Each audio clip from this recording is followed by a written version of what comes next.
My name is Alicia Paz.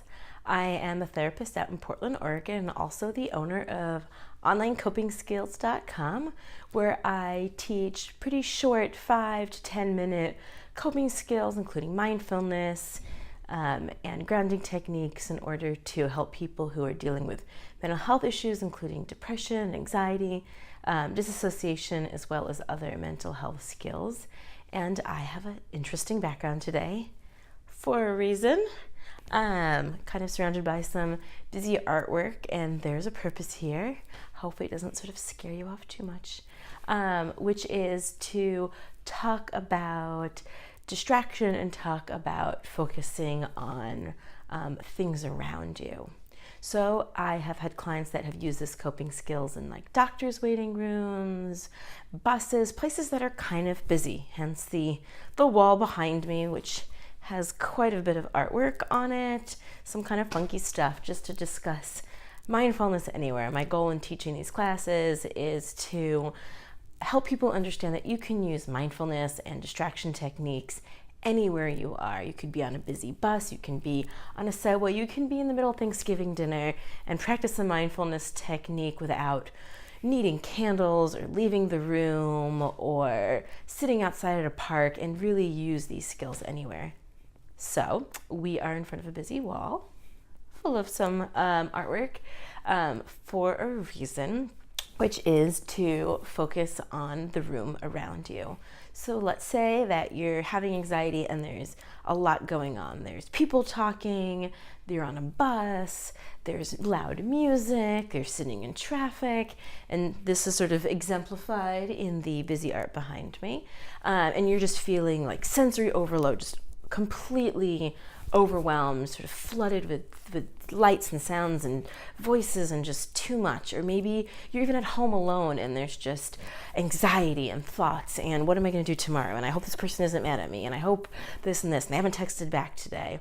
And the point of standing here is to kind of exemplify that loudness where you are. So let's say you're on the bus. So some simple skills you can use is counting the number of people on the bus. Maybe you're sitting in the back and you can just discreetly sort of say, okay, there's 3, 4, 12, there's 45 people on the bus. There's 6 people standing.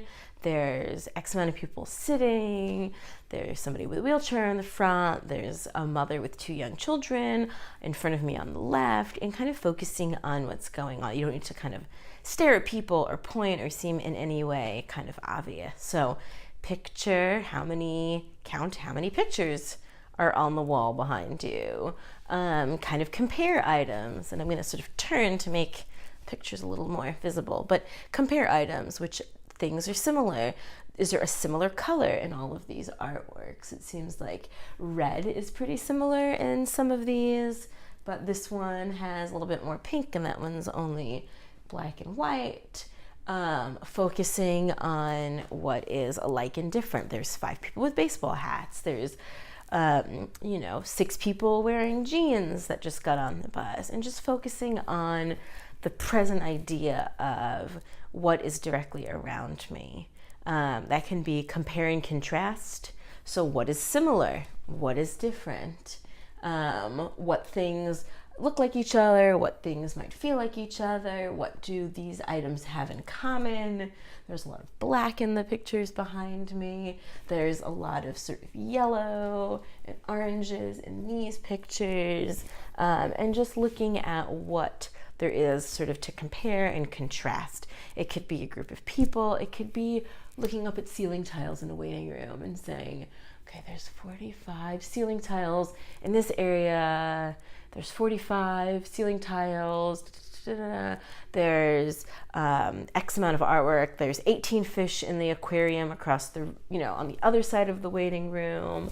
There's, whatever it might be. There's, 4 different kinds of carpet in this hallway, for different parts of the room, and just work on observing, comparing. The key is to not judge.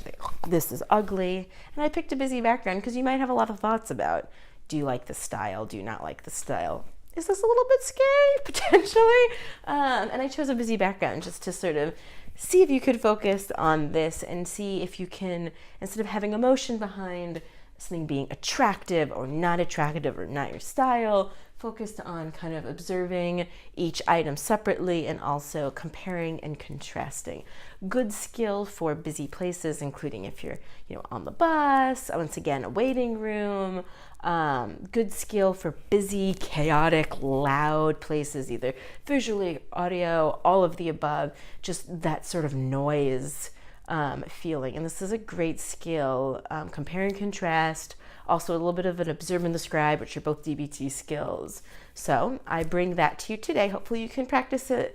Let me know in the comments kind of how it goes as you use these skills. And if you were able to kind of distract from this noisy background that's behind me, so feel free to leave a comment below. My name is Alicia Paz. I am a therapist in Portland, Oregon, and I own online coping skills.